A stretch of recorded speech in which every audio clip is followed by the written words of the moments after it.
Sebelum ceritanya dimulai, silahkan tulis di kolom komentar dari daerah mana saja teman-teman yang menonton cerita ini. Jangan lupa like dan subscribe agar channel ini semakin berkembang dan bisa mempersembahkan cerita yang lebih menarik lagi. Namaku Teddy, umurku 27 tahun. Jika ada yang bertanya siapa aku sebelum semua ini terjadi, jawabannya sederhana dan mungkin tidak menarik bagi kebanyakan orang. Aku hanya seorang TKI biasa. Aku datang ke negeri Arab ini 3 tahun lalu dengan satu koper kecil, satu jaket tipis, dan harapan yang jauh lebih besar dari isi dompetku. Di kampung, aku meninggalkan ibu yang sudah renta dan adik yang masih sekolah. Aku berangkat bukan karena ingin kaya, tapi karena tidak ada pilihan lain. Di desa, aku sudah mencoba segala hal, kerja bangunan, buruh angkut, sampai jualan kecil-kecilan. Semuanya cukup untuk hidup hari itu saja, tapi tidak untuk masa depan. Pekerjaanku di sini adalah tukang kebun dan perawat taman di sebuah rumah besar milik keluarga kaya. Rumah itu bukan sekadar besar. Halamannya seperti taman kerajaan. Ada pohon palem yang tinggi menjulang, bunga-bunga yang harus dirawat dengan jadwal ketat, dan kolam air mancur yang setiap pagi harus dibersihkan agar tetap berkilau di bawah matahari gurun. Aku bangun sebelum subuh. Tanganku sering kasar dan pecah-pecah karena air dan tanah. Panas siang hari bisa membakar kulit, dan dingin malam menusuk tulang. Tapi aku terbiasa. Aku selalu bilang ke diriku sendiri, rasa capek ini tidak seberapa dibandingkan rasa malu pulang tanpa hasil. Di antara para pekerja lain, aku termasuk yang paling pendiam. Bukan karena aku sombong, tapi karena aku sadar posisi. Aku orang asing, bahasa Arabku pas-pasan. Aku selalu takut salah bicara dan menyinggung. Aku menunduk saat berjalan, fokus pada pekerjaanku, dan berusaha tidak terlihat. Majikanku adalah seorang perempuan, seorang janda. Usianya sekitar 50 atau 60 tahun. Aku tidak pernah berani menanyakan umur pastinya. Semua orang di rumah itu memanggilnya dengan panggilan hormat. Aku juga begitu. Pertama kali aku melihatnya, aku langsung tahu dia bukan orang biasa. Cara berjalannya tenang, tatapannya tajam tapi tidak kejam. Wajahnya menunjukkan usia, tapi juga wibawa yang tidak bisa dipelajari dari buku. Ia jarang tersenyum, tapi ketika ia melakukannya, suasana seolah berubah. Pada awalnya, hubungan kami benar-benar profesional. Ia hampir tidak pernah bicara langsung denganku. Jika ada perintah, itu disampaikan lewat kepala staf. Aku hanya tahu tugasku. Taman harus sempurna, tidak ada daun kering yang tersisa, tidak ada bunga yang layu. Namun perlahan, entah sejak kapan, ia mulai memperhatikanku. Awalnya hal-hal kecil. Ia berhenti sejenak saat aku menyiram tanaman dan bertanya, apakah cuaca terlalu panas hari itu. Atau ia menyuruh pelayan memberiku air minum dingin. Hal-hal sederhana, tapi bagiku terasa tidak biasa. Majikan lain jarang peduli pada tukang kebun. Suatu sore, saat aku sedang memangkas semak mawar, ia berdiri tidak jauh dariku. Aku bisa merasakan kehadirannya, bahkan sebelum aku melihatnya. Jantungku langsung berdebar. Aku takut melakukan kesalahan. Ia bertanya dari mana asalku. Aku menjawab dengan sopan, menyebut nama desaku. Ia mengangguk pelan, lalu bertanya tentang keluargaku, pertanyaan yang tidak pernah diajukan majikan sebelumnya. Aku menjawab sejujur mungkin, meski dengan suara pelan dan hati-hati. Sejak hari itu, percakapan-percakapan kecil mulai sering terjadi. Tidak lama, tidak mendalam, tapi cukup untuk membuatku sadar bahwa ia memperhatikanku sebagai manusia, bukan sekadar pekerja. Ia sering berbicara tentang kesepian, tentang rumah besar yang terasa terlalu sunyi, tentang betapa uang tidak selalu bisa membeli kehadiran seseorang di meja makan. Aku hanya mendengarkan. Aku tidak berani memberi nasihat. Aku tahu batas. Kadang ia bertanya tentang mimpiku. Aku tertawa kecil dan bilang aku tidak punya mimpi besar. Aku hanya ingin hidup tenang, bisa membantu keluarga, dan pulang dengan kepala tegak. Ia memandangku lama setelah aku mengatakan itu. Tatapan yang membuatku tidak nyaman sekaligus bingung. Perhatian itu mulai terasa berbeda, bukan dalam bentuk sentuhan atau rayuan. Tidak pernah ada itu, tapi dalam cara ia memandang, dalam pertanyaan-pertanyaan yang lebih pribadi, dalam keheningan yang terasa berat. Aku sering mengingatkan diriku sendiri untuk tidak salah paham. Aku hanya tukang kebun. Dia majikan. Dunia kami berbeda. Terlalu berbeda. Namun suatu hari, kepala staf memanggilku dan mengatakan bahwa majikan ingin bertemu denganku secara pribadi. Jantungku langsung terasa jatuh. Aku takut telah melakukan kesalahan. Mungkin ada tanaman yang mati. Mungkin aku melanggar aturan tanpa sadar. Aku masuk ke ruangan besar itu dengan tangan sedikit gemetar. Ruangan itu biasanya hanya digunakan untuk tamu penting. Aku berdiri di depan, menunduk, menunggu dimarahi. Tapi yang terjadi jauh dari yang kubayangkan. Ia memintaku duduk. Aku hampir tidak percaya. Tidak pernah sebelumnya aku duduk sejajar dengannya. Suaraku tercekat saat mengucapkan terima kasih. Ia menatapku lama, seolah sedang menimbang sesuatu yang berat. Ia bertanya tentang hidupku sekali lagi, tentang masa kecilku, tentang bagaimana aku bertahan di negeri orang. Aku menjawab jujur, meski setiap kata terasa berat keluar dari mulutku. Lalu ia terdiam, lama. Keheningan itu membuat dadaku sesak. Kemudian ia berkata bahwa ia telah lama mengamati caraku bekerja, ketekunanku, kesabaranku, caraku bersikap pada orang lain. Ia bilang, di dunia yang penuh kepalsuan, kejujuran adalah hal yang langka. Aku tidak tahu harus menjawab apa. Aku hanya menunduk lebih dalam. Dan kemudian, tanpa peringatan, ia mengajukan pertanyaan yang mengubah hidupku. Ia bertanya apakah aku sudah menikah. Aku menggeleng. Suaraku hampir tidak keluar saat aku menjawab belum. Ia mengangguk pelan, lalu bertanya apakah aku pernah terpikir untuk menikah. Aku tertawa gugup. Aku bilang pernikahan adalah hal yang jauh dariku. Aku belum punya apa-apa. Aku tidak pantas memikirkan itu. Ia tersenyum tipis, senyum yang sulit kuterjemahkan. Kemudian ia berkata dengan suara rendah, hampir seperti bisikan. Tapi setiap katanya jelas dan tajam menusuk telingaku. Ia bertanya apakah aku bersedia menikah dengannya. Aku merasa dunia berhenti berputar. Aku tidak langsung mengerti maksudnya. Otakku seperti kosong. Aku pikir aku salah dengar. Aku menatapnya, berharap ia tertawa dan mengatakan itu hanya lelucon. Tapi wajahnya serius. Aku berdiri begitu cepat hingga kursi di belakangku bergeser. Aku meminta maaf berkali-kali. Aku bilang aku hanya pekerja. Aku tidak pantas. Aku bilang pasti ada kesalahan. Ia tidak marah.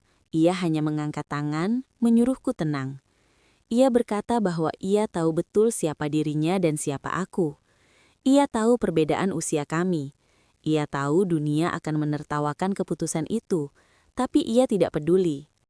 Ia mengatakan bahwa hidupnya tidak lama lagi akan seperti dulu. Ia berbicara seolah waktu adalah sesuatu yang sedang mengejarnya. Ia tidak ingin sendirian. Ia butuh seseorang yang bisa dipercaya. Seseorang yang tidak terikat pada keluarganya yang penuh intrik. Aku mendengarkan dengan kepala pening. Semua ini terasa tidak nyata. Aku merasa kecil. Aku merasa seperti sedang bermimpi buruk. Aku meminta waktu untuk berpikir. Aku bilang keputusan ini terlalu besar. Ia mengangguk dan berkata ia mengerti. Sebelum aku keluar dari ruangan itu, ia memanggil namaku sekali lagi. Dengan suara pelan, ia mengatakan kalimat yang hingga hari ini masih terngiang jelas di kepalaku. Jika kau mau menikah denganku, hidupmu tak akan pernah sama lagi. Aku keluar dari ruangan itu dengan kaki gemetar. Tanganku dingin, kepalaku penuh pertanyaan dan ketakutan. Aku tidak tahu bahwa kalimat itu bukan janji kosong, bukan ancaman, dan bukan juga sekadar kata-kata. Itu adalah peringatan. Dan saat itu, aku belum tahu bahwa sebagai seorang TKI biasa, aku baru saja berdiri di ambang pintu menuju dunia yang tidak pernah kubayangkan. dunia yang akan menguji siapa diriku sebenarnya. Aku tidak langsung memberi jawaban setelah pertemuan itu. Hari-hariku setelahnya terasa seperti berjalan di atas pasir yang bisa runtuh kapan saja. Tanganku tetap bekerja merawat taman, menyiram bunga, memangkas ranting, tapi pikiranku tidak pernah benar-benar ada di sana. Setiap daun yang gugur, setiap air yang mengalir dari selang, seolah mengingatkanku pada satu pertanyaan yang terus menghantui. Apakah aku gila jika menerima tawaran itu? Atau justru bodoh jika menolaknya? Aku hanyalah TKI biasa. Aku tahu betul batas hidupku. Aku tahu kemana kakiku seharusnya melangkah dan sejauh apa kepalaku boleh mendongak. Menikahi perempuan itu berarti melangkahi semua garis yang selama ini kuanggap tak boleh disentuh. Perbedaan usia, status, dunia sosial, semuanya seperti jurang yang menganga. Di malam-malam sunyi, aku sering duduk di kamar kecilku, memandangi foto ibu di ponsel. Aku membayangkan wajahnya jika ia tahu anaknya menikah dengan seorang janda Arab kaya raya yang usianya 2 kali lipat dariku. Aku bahkan tidak tahu bagaimana cara menjelaskannya, atau apakah aku pantas menjelaskannya. Tapi ada hal lain yang membuatku tidak bisa langsung menolak. Cara ia berbicara tentang kepercayaan, tentang kesendirian, tentang rasa lelah menjalani hidup yang penuh kepura-puraan. Tidak ada rayuan, tidak ada janji manis. Yang ada hanya kejujuran yang anehnya terasa berat. Seolah ia sedang menyerahkan sesuatu yang sangat berharga padaku, bahkan sebelum aku berkata apa-apa. Beberapa hari kemudian, ia memanggilku lagi. Kali ini singkat. Ia hanya bertanya apakah aku sudah memikirkan jawabannya. Aku tidak menjawab iya atau tidak. Aku hanya mengatakan bahwa aku takut. Takut salah melangkah. Takut menyesal. Ia mengangguk, seolah sudah menduga jawabanku. Ia berkata, ketakutan itu wajar. Ia tidak memintaku mencintainya seperti dalam cerita-cerita romantis. Ia hanya meminta kejujuran dan kesediaan untuk berjalan bersamanya, apapun yang terjadi. Aku pulang ke kamar dengan kepala berat. Aku merasa seperti sedang ditarik ke dua arah yang berlawanan. Di satu sisi, aku ingin tetap hidup sederhana, aman, dan tidak menantang takdir. Di sisi lain, ada perasaan bahwa kesempatan ini, apapun maksud sebenarnya, tidak akan datang 2 kali. Akhirnya, aku mengucapkan kata itu. Kata yang mengubah hidupku tanpa aku benar-benar siap mengucapkannya. Aku berkata, aku bersedia. Pernikahan itu terjadi dengan cepat, terlalu cepat. Tidak ada pesta besar, tidak ada keramaian, tidak ada keluarga dari pihakku, bahkan tidak ada teman. Hanya beberapa orang yang tampaknya sudah dipilih dengan sangat hati-hati. Aku mengenakan pakaian yang disiapkan untukku. Rapi, mahal, tapi terasa asing di tubuhku. Saat akad diucapkan, suaraku sedikit bergetar. Aku merasa seperti sedang mengucapkan sumpah pada sesuatu yang belum sepenuhnya aku mengerti. Aku melihat wajahnya. Ia tenang, sangat tenang. Tidak ada air mata haru, tidak ada senyum lebar. Hanya tatapan yang dalam seolah ia baru saja menyelesaikan satu tahap penting dalam hidupnya. Aku di sisi lain merasa seperti orang yang tersesat di upacara orang lain. Semua terjadi, semua sah, tapi aku belum benar-benar hadir di dalamnya. Setelah semuanya selesai, aku dibawa ke rumah yang sama, tapi rasanya berbeda. Aku bukan lagi pekerja yang tinggal di kamar kecil di sudut. Aku kini suaminya. Tapi anehnya, status itu tidak serta-merta memberiku rasa memiliki. Aku justru merasa semakin kecil. Malam pertama kami tidak seperti yang sering diceritakan orang. Tidak ada sentuhan canggung. Tidak ada bisikan romantis. Kami duduk berhadapan di ruangan yang sunyi, dengan jarak yang sopan. Ia berbicara lebih banyak malam itu, tentang hidupnya, tentang pilihan-pilihan yang pernah ia buat dan sesali, tentang orang-orang yang ia percaya lalu mengkhianati. Ia berbicara seperti seseorang yang sedang merapikan barang-barangnya sebelum pergi jauh. Setiap kalimatnya terasa seperti penutup, bukan awal. Aku mendengarkan dengan dada sesak. Ada bagian dari diriku yang ingin bertanya, ingin memahami lebih dalam, tapi ada juga bagian yang takut dengan jawaban-jawaban itu.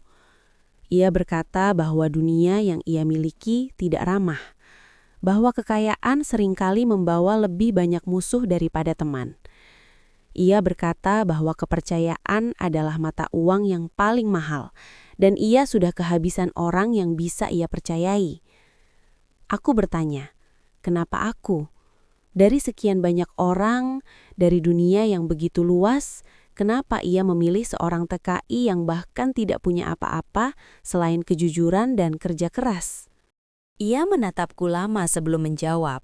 Ia berkata, karena aku tidak menginginkan apapun darinya. Karena aku tidak tumbuh di lingkaran kekuasaannya. Karena aku tidak punya kepentingan selain hidup dengan tenang. Jawaban itu seharusnya membuatku tersanjung, tapi entah kenapa justru membuatku takut. Malam itu berlalu tanpa banyak kata lagi. Kami berpisah ke kamar masing-masing. Aku berbaring di ranjang yang terlalu empuk, menatap langit-langit yang terlalu tinggi. Aku merasa seperti berada di hotel mahal yang bukan milikku. Semua nyaman, tapi tidak akrab.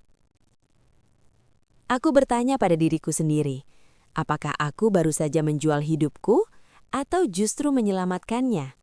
Aku tidak tahu. Pagi harinya, aku bangun dengan perasaan aneh. Sunyi rumah itu terasa lebih berat dari biasanya. Aku turun ke ruang tamu dengan pakaian sederhana, masih mencoba menyesuaikan diri dengan peran baruku. Aku belum tahu harus bersikap seperti apa. Haruskah aku bersikap sebagai suami atau tetap sebagai orang asing yang kebetulan menikah? Di ruang tamu ada seorang pria yang belum pernah kulihat sebelumnya. Ia berpakaian rapi, jas gelap, sepatu mengkilap. Wajahnya serius, matanya tajam. Ia berdiri dengan postur tegak seperti orang yang terbiasa mengatur keadaan. Saat ia melihatku, ia tersenyum tipis dan langsung menghampiri. Ia menyebut namaku dengan lancar, seolah sudah lama mengenalku. Ia mengulurkan tangan dan memperkenalkan dirinya sebagai pengacara keluarga. Jantungku berdetak lebih cepat. Ada sesuatu dalam caranya berbicara yang membuatku merasa bahwa pernikahanku bukanlah akhir dari cerita, melainkan awal dari sesuatu yang jauh lebih besar dan lebih berbahaya. Aku baru saja menikah. Baru 1 malam berlalu. Dan sudah ada orang asing yang datang membawa aura serius, seolah hidupku kini menjadi bagian dari urusan yang tidak pernah kuminta. Saat itu, aku belum tahu. Kehadiran pria itu akan membuka pintu ke dunia yang sama sekali berbeda dari kehidupan TKI sederhana yang selama ini kukenal. Dan aku mulai menyadari, pernikahan ini memang tidak masuk akal, karena di baliknya ada sesuatu yang jauh lebih rumit daripada cinta. Pria itu memperkenalkan dirinya dengan suara tenang dan sikap yang terlalu rapi untuk ukuran pagi hari. Aku masih mengenakan pakaian sederhana, sementara dia berdiri di hadapanku seperti orang yang datang membawa urusan besar. Tangannya hangat saat menjabat tanganku, tapi ada sesuatu di matanya yang membuatku merasa kecil, seolah aku sedang berdiri di hadapan dunia yang sama sekali tidak kukenal. Ia mengatakan bahwa ia adalah pengacara keluarga, bukan sekadar pengacara biasa, tapi orang kepercayaan istriku. Orang yang selama bertahun-tahun mengurus hal-hal yang tidak pernah muncul di meja makan, tidak pernah dibicarakan di ruang tamu, dan tidak pernah disentuh oleh orang luar. Ia memintaku duduk. Aku menoleh ke arah istriku, berharap ada penjelasan. Tapi ia hanya mengangguk pelan, wajahnya tetap tenang seperti air yang tidak terganggu batu apapun. Pengacara itu mulai berbicara panjang, tentang perusahaan, tentang aset, tentang jaringan bisnis yang tersebar di berbagai negara. Kata-kata yang selama ini hanya kudengar dari berita atau cerita orang lain, kini meluncur begitu saja seolah aku sudah seharusnya memahaminya. Aku hanya bisa mengangguk, meski kepalaku terasa penuh. Lalu ia mengeluarkan sebuah map tebal dari tas kerjanya. Disusul beberapa kartu plastik berwarna gelap, sebuah ponsel yang terlihat mahal, dan sebuah amplop kecil bersegel. Ia menyusunnya rapi di meja di depanku, satu persatu, seperti sedang meletakkan potongan takdir. Ia berkata dengan nada formal bahwa, sesuai dengan keputusan dan pengaturan yang telah dibuat, mulai hari itu aku memiliki wewenang penuh atas sejumlah perusahaan inti. Bukan sebagai wakil, bukan sebagai pelaksana sementara, tapi sebagai pihak yang sah untuk mengambil keputusan. Aku merasa telingaku berdenging. Kata-kata wewenang penuh dan bisnis triliunan terdengar seperti bahasa asing. Aku bahkan tidak tahu cara membaca laporan keuangan, apalagi mengelola kerajaan bisnis. Aku menoleh pada istriku. Mataku mungkin penuh tanya dan panik. Ia tidak terlihat terkejut. Tidak ada raut wajah yang mengatakan ini adalah kabar besar. Ia hanya duduk dengan punggung tegak, tangan terlipat rapi, seolah semua ini adalah bagian dari rutinitas yang sudah lama ia siapkan. Aku ingin menolak. Setidaknya di dalam kepalaku, aku berteriak bahwa ini salah, bahwa ini pasti kesalahan administrasi, atau mungkin salah paham. Aku bukan orang yang tepat. Aku bahkan belum sempat mencerna status baruku sebagai suami, dan sekarang aku dihadapkan pada sesuatu yang jauh lebih besar. Aku berkata dengan suara pelan bahwa aku tidak siap, bahwa aku tidak mengerti dunia ini, bahwa aku takut membuat kesalahan besar. Pengacara itu mendengarkanku dengan sopan, tapi aku bisa melihat dari matanya bahwa penolakanku bukanlah sesuatu yang ia anggap serius. Ia berkata bahwa semua ini sudah dipertimbangkan, bahwa ada sistem, tim, dan orang-orang berpengalaman yang akan membantuku. Tugasku bukan memahami semuanya dalam semalam, tapi mengambil peran yang sudah ditetapkan. Aku merasa seperti sedang didorong ke panggung tanpa naskah, tanpa latihan, tanpa tahu siapa penontonnya. Dan yang paling menakutkan, aku merasa tidak punya pilihan. Hari-hari setelah itu berlalu seperti mimpi yang terlalu cepat. Aku dibawa ke gedung-gedung tinggi yang pintunya terbuka hanya dengan kartu akses yang kini ada di sakuku. Aku duduk di ruang rapat dengan meja panjang, dikelilingi orang-orang berpakaian mahal, berbicara dengan istilah-istilah yang membuatku ingin menghilang. Mereka memandangku. Ada yang tersenyum tipis, ada yang mengangguk sopan, tapi lebih banyak yang menatapku dengan mata dingin. Tatapan yang tidak perlu berkata apa-apa untuk menunjukkan bahwa aku tidak diinginkan di sana. Aku merasakan kebencian yang tidak diucapkan, kecurigaan yang mengendap di udara. Aku tahu apa yang mereka pikirkan. Aku tahu apa yang akan mereka katakan jika aku tidak ada di ruangan itu. Seorang TKI, tukang kebun, orang luar, tiba-tiba duduk di kursi yang selama ini mereka incar.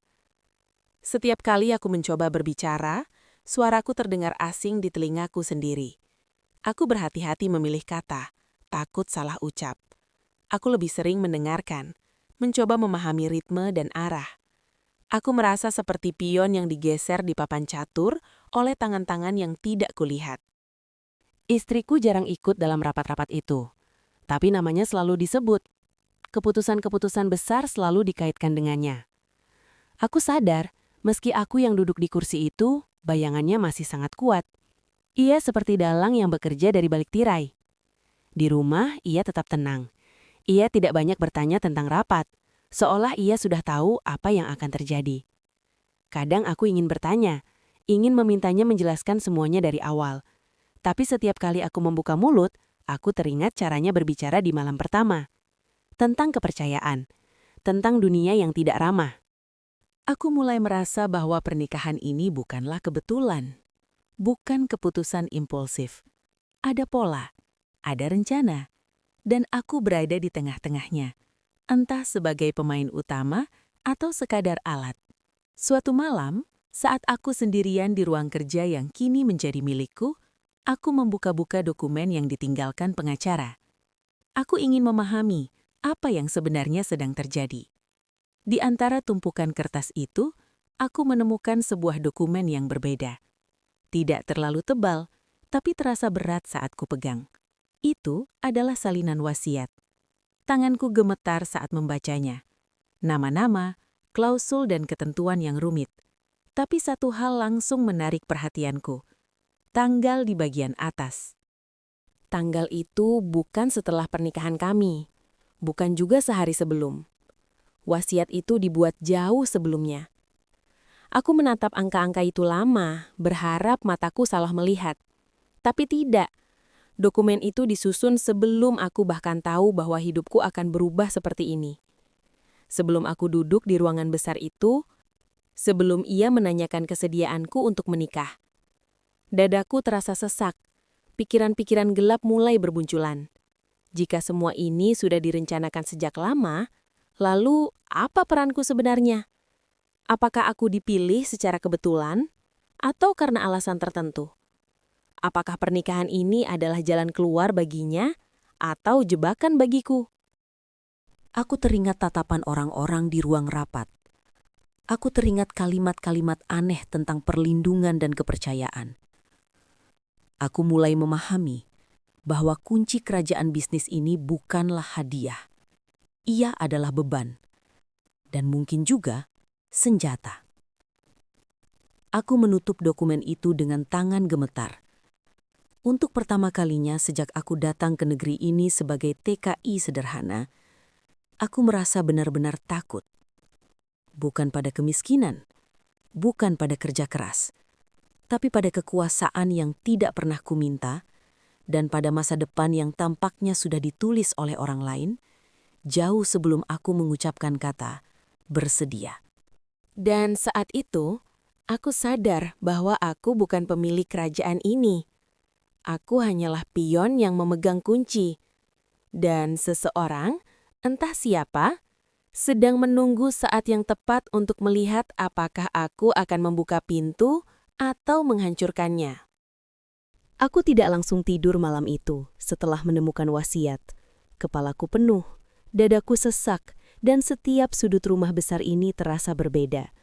Dulu aku melihatnya sebagai tempat kerja, lalu sebagai rumah majikan, kemudian sebagai rumah istri, dan sekarang sebagai pusat sesuatu yang jauh lebih gelap dari yang kubayangkan. Keesokan harinya, aku mulai melakukan hal yang selama ini kuhindari, mencari tahu, bukan hanya tentang bisnis, tapi tentang keluarganya, tentang darah biru yang mengalir di balik dinding-dinding marmer ini. Aku memulai dari hal kecil, arsip lama di luang kerja, berita-berita yang tersimpan di komputer bisnis, nama-nama yang sering disebut dalam rapat tapi tak pernah muncul secara utuh. Semakin aku membaca, semakin aku sadar bahwa kerajaan ini dibangun bukan hanya dengan uang, tapi dengan konflik. Keluarga istriku adalah keluarga lama. Nama mereka sudah dikenal jauh sebelum aku lahir. Bisnis minyak, properti, logistik, dan investasi lintas negara. Tapi di balik semua itu, ada sejarah panjang tentang perebutan kendali, tentang saudara yang saling menjatuhkan, tentang anak yang melawan orang tua, tentang kesetiaan yang dibeli dan dikhianati. Aku menemukan catatan tentang anak-anak kandung istriku. 2 laki-laki, 1 perempuan. Semuanya berpendidikan tinggi, berpengaruh, dan bermasalah. Ada laporan internal tentang penyalahgunaan dana. Ada kasus hukum yang diselesaikan diam-diam. Ada pengalihan aset yang mencurigakan. Aku membaca sampai tanganku dingin. Salah satu anak lelakinya pernah mencoba mengambil alih perusahaan inti dengan memanfaatkan kondisi kesehatan ibunya. Ada rapat rahasia, ada tekanan dari dewan, dan ada upaya mengganti struktur kepemilikan. Tapi semuanya gagal. Dan sejak saat itu, hubungan mereka membeku. Lebih jauh lagi, aku menemukan berita lama tentang kematian seorang anggota keluarga. Paman jauh, katanya meninggal karena serangan jantung. Tapi ada catatan medis yang janggal. Ada dokter yang mengundurkan diri tiba-tiba. Ada penyelidikan yang dihentikan tanpa alasan jelas. Aku menutup layar komputer dengan napas berat. Ini bukan sekadar keluarga kaya. Ini adalah medan perang. Istriku semakin sering sakit. Tubuhnya melemah dari hari ke hari. Kadang ia hanya duduk diam menatap taman. tempat dulu aku bekerja sebagai tukang kebun. Wajahnya pucat, tapi matanya masih tajam. Seolah pikirannya tetap bekerja meski tubuhnya menyerah. Aku mulai merawatnya lebih sering, membawakan obat, menemaninya makan, memastikan ia tidak sendirian. Dalam keheningan itu, aku mulai melihat sisi lain darinya. Bukan pengusaha dingin, bukan pemilik kekuasaan, tapi seorang perempuan yang lelah. Suatu sore, saat hujan turun pelan, aku memberanikan diri bertanya. Aku bertanya tentang anak-anaknya, tentang konflik, tentang semua yang kutemukan. Ia tidak langsung menjawab. Tangannya gemetar saat memegang cangkir teh. Lalu ia tersenyum tipis, senyum yang tidak membawa kehangatan. Mereka ingin segalanya, katanya pelan. Tapi bukan tanggung jawabnya. Ia bercerita tanpa emosi berlebihan, seolah menceritakan kisah orang lain, tentang anak-anak yang tumbuh dalam kemewahan, tapi lapar akan kuasa. Tentang pengkhianatan yang datang bukan dari musuh, tapi dari darah sendiri. Ia mengakui bahwa ada upaya untuk menyingkirkannya, tidak selalu dengan kekerasan, kadang dengan hukum, kadang dengan opini publik, kadang dengan memanfaatkan kelemahannya sebagai seorang ibu. Aku mulai memahami satu hal yang membuat tengkukku merinding. Pernikahan ini bukan pelarian, ini adalah strategi. Hari-hari berikutnya, ancaman mulai muncul. Tidak terang-terangan, selalu halus. Pesan singkat yang ambigu, tatapan yang terlalu lama di rapat, senyum yang tidak sampai ke mata. Ada orang yang mengingatkanku tentang posisiku. Ada yang menyarankan agar aku tidak terlalu percaya diri. Aku tahu mereka mengamatiku, menilai apakah aku bisa ditekan, dibeli, atau dijatuhkan. Aku mulai sadar bahwa aku dijadikan tameng hukum. Semua aset kini atas namaku. Semua keputusan melewati tanganku. Jika sesuatu meledak, jika ada masalah, namakulah yang akan muncul pertama. Aku takut, sangat takut. Tapi di saat yang sama, ada rasa tanggung jawab yang aneh. Aku telah menerima kunci ini, entah suka atau tidak. Dan ada banyak orang di balik bisnis ini yang hidupnya bergantung pada keputusan-keputusan yang kini harus kutandatangani. Suatu malam, istriku memanggilku ke kamarnya. Suaranya lemah, tapi matanya memintaku duduk. Aku duduk di sampingnya, dan untuk pertama kalinya, ia menggenggam tanganku dengan erat. "Aku tahu kau takut," katanya lirih. "Aku juga." Aku menahan napas. Ia menoleh padaku, menatapku lama, seolah ingin memastikan aku benar-benar mendengarnya. "Aku memilihmu," lanjutnya pelan, "karena mereka tak bisa mengendalikanmu." Kalimat itu menghantamku lebih keras dari apapun yang pernah kudengar. Ia berkata bahwa aku tidak terikat pada sejarah mereka. Aku tidak punya ambisi lama, tidak punya hutang budi, tidak punya jaringan yang bisa menekanku. Aku datang dari luar sistem, dan itulah kekuatanku. Jika aku memilih orang dari keluarga ini, katanya, aku sudah mati sejak lama. Aku tidak tahu harus menjawab apa. Dadaku terasa berat, tapi juga penuh. Aku bukan lagi TKI biasa, tapi aku juga bukan bagian dari darah biru itu. Aku adalah sesuatu di antaranya, dan mungkin itulah alasan aku masih berdiri. Saat aku meninggalkan kamarnya malam itu, aku tahu satu hal. Jalan ke depan tidak akan mudah. Aku akan dihadapkan pada pilihan-pilihan yang tidak pernah kubayangkan. Dan di balik semua kemewahan ini, ada bahaya yang terus mengintai. Aku memegang kunci kerajaan bisnis ini. Tapi kini aku tahu, kunci itu juga membuka pintu ke konflik yang bisa menghancurkanku. Dan permainan ini baru saja benar-benar dimulai. Aku tidak siap dengan pagi itu. Tidak ada tanda, tidak ada pisan-perpisahan, tidak ada firasat yang bisa kupeluk sebagai penguat. Aku hanya terbangun oleh suara langkah cepat di lorong, suara panik para perawat, dan ketukan keras di pintu kamarku. Saat aku keluar, wajah-wajah itu sudah mengatakan segalanya, bahkan sebelum satu kata pun terucap. Istriku meninggal dunia. Begitu saja, mendadak, sunyi, seolah ia memilih pergi tanpa memberi kesempatan apapun padaku untuk bertanya, untuk meminta penjelasan, atau sekedar mengucapkan terima kasih. Aku berdiri kaku di depan kamarnya. Tubuhnya terbaring tenang, jauh lebih tenang daripada hari-hari terakhirnya yang penuh rasa sakit. Wajahnya damai, hampir seperti tersenyum. Untuk sesaat, aku lupa bahwa ia adalah pusat dari kekacauan hidupku sekarang. Yang kulihat hanyalah seorang perempuan tua yang kesepian, yang pernah memilihku dengan alasan yang terlalu besar untuk dipikul oleh seorang TKI sepertiku. Aku menangis, bukan dengan suara keras. Air mata itu jatuh perlahan, berat, seolah setiap tetes membawa rasa bersalah, kehilangan, dan ketakutan yang tak bisa kusebutkan. Pemakaman berlangsung cepat, tertutup, dan penuh tatapan tajam. Keluarga besarnya datang lengkap. Anak-anak kandungnya berdiri tak jauh dariku. Wajah mereka dingin, mata mereka mengamati setiap gerakku. Tidak ada pelukan, tidak ada kata duka. Yang ada hanya jarak, kecurigaan, dan sesuatu yang lebih gelap dari sekadar kesedihan. Sejak hari itu, hidupku berubah secara resmi. Pengacara datang dengan wajah serius.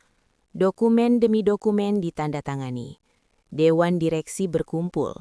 Namaku disebut sebagai pemegang kendali utama seluruh aset dan bisnis. Tidak ada jeda untuk berduka. Dunia ini tidak peduli apakah aku siap atau tidak. Aku kini berdiri di puncak kekuasaan yang bahkan tidak pernah kuimpikan. Dan bersamaan dengan itu, perang dimulai. Tuduhan pertama muncul hanya beberapa hari setelah pemakaman. Media lokal mulai menulis tentang pernikahan yang janggal, tentang perbedaan usia, tentang statusku sebagai TKI. Ada yang menyebut pernikahan itu palsu, ada yang menyiratkan manipulasi. Ada yang dengan berani menulis kata yang membuatku mual setiap kali membacanya. Pembunuhan. Aku tidak pernah menyentuhnya dengan niat jahat. Aku bahkan sering takut menyentuhnya karena khawatir melukainya. Tapi kebenaran tidak selalu penting bagi mereka yang sudah memutuskan untuk menyerang. Gugatan hukum datang bertubi-tubi. Keluarga besar menuntut pembatalan wasiat. Mereka menuduh aku tidak sah. Mereka menuduh aku memanfaatkan kondisi kesehatan istriku. Setiap sidang adalah arena penghakiman. Setiap pertanyaan terasa seperti pisau. Aku mulai hidup dalam kewaspadaan. Mobil dengan kaca gelap mengikuti dari kejauhan. Pesan anonim masuk ke ponselku tengah malam. Ada ancaman yang ditulis dengan sopan, seolah hanya peringatan ramah. Ada juga yang kasar, langsung, dan membuatku sulit tidur. Suatu malam, aku menemukan pintu kamarku sedikit terbuka padahal aku yakin telah menguncinya. Tidak ada yang hilang, tapi pesan itu jelas, aku sedang diawasi. Aku belajar bertahan. Cepat atau lambat, aku harus belajar. Aku mulai memahami hukum. Aku mulai mendengarkan pengacara dengan seksama.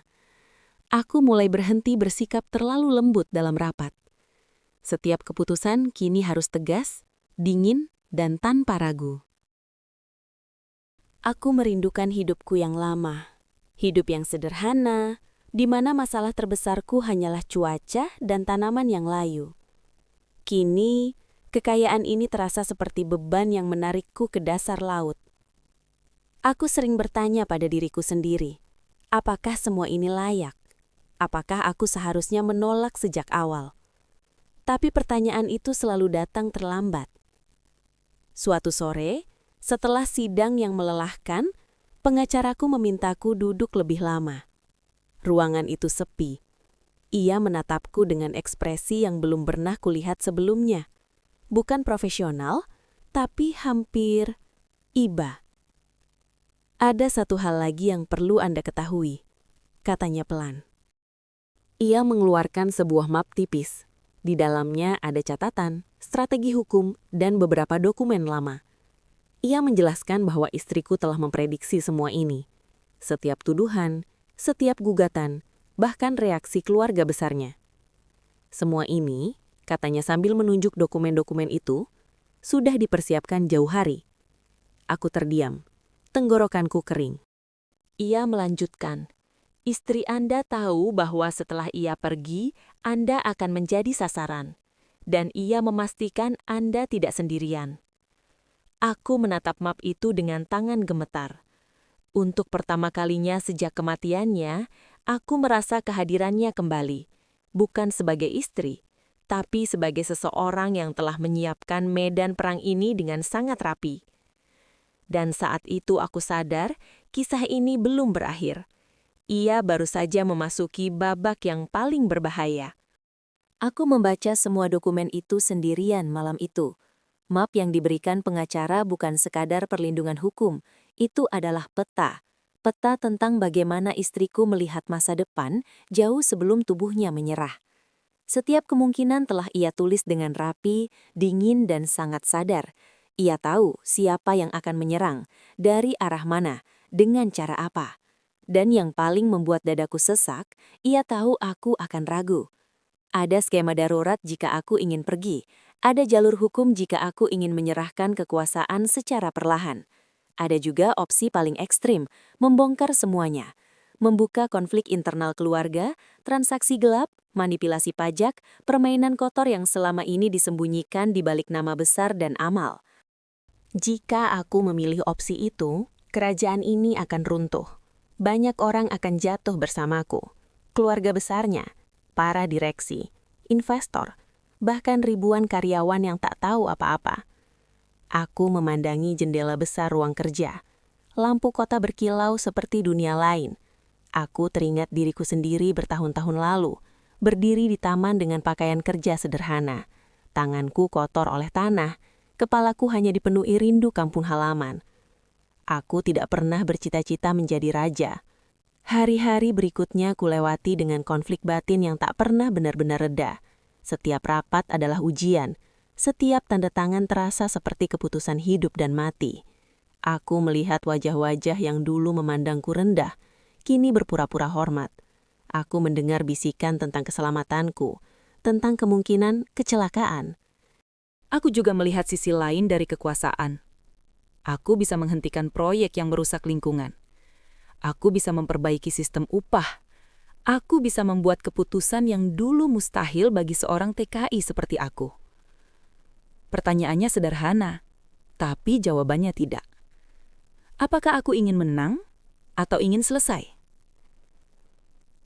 Suatu malam aku kembali ke taman, tempat pertama aku merasa menjadi manusia di negeri ini. Aku berdiri lama di sana, menghirup udara, menyentuh tanah. Untuk pertama kalinya setelah sekian lama, aku merasa tenang. Aku teringat kata-kata istriku, jauh sebelum ia sakit parah. Ia pernah berkata bahwa kekuasaan bukan tentang memiliki segalanya, tapi tentang memilih apa yang tidak ingin kau miliki. Saat itulah aku tahu keputusanku. Aku tidak membongkar semuanya secara brutal. Aku juga tidak mempertahankan kekuasaan dengan membabi buta. Aku memilih jalan yang paling sulit dan paling sepi. Aku merestrukturisasi kerajaan ini, perlahan tapi pasti. Aku memisahkan bisnis bersih dari yang kotor. Aku menyerahkan sebagian aset kepada yayasan independen. Aku membuka audit internal dengan batasan yang cukup untuk membersihkan tanpa menghancurkan semua. Beberapa nama besar jatuh, beberapa mundur dengan senyap, beberapa mencoba melawan, tapi tidak lagi punya pijakan. Ancaman tidak berhenti sepenuhnya, tapi melemah. Mereka menyadari aku bukan pion yang bisa digerakkan sembarangan. Aku juga bukan raja yang ingin berkuasa selamanya. Beberapa bulan kemudian, aku mengumumkan pengunduran diriku dari kendali langsung. Aku tetap pemegang saham utama, tapi aku menunjuk profesional yang benar-benar independen. Aku mundur satu langkah, lalu dua. Dunia bisnis bereaksi keras. Media bingung, keluarga besar marah. Tapi aku tidak menoleh lagi. Aku meninggalkan rumah besar itu suatu pagi dengan satu koper. Tidak ada iring-iringan, tidak ada upacara.